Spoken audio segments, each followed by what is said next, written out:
шикарно. А вот если снять этот барабан, внутри прикинь, сколько грязи. Это, короче, из-за моих штанов, которые я красиво только стирал. Правильно? Да, надо было их мочить, потом стирать.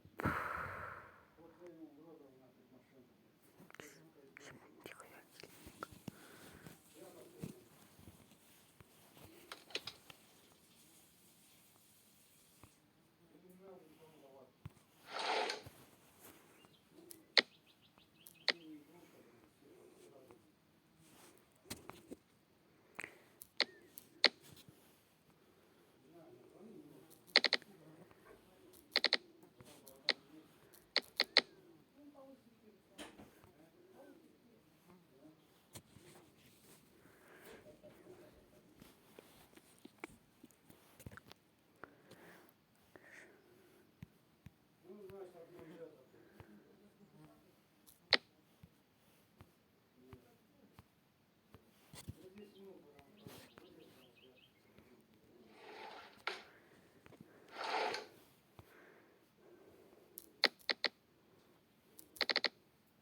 Оставим, чтобы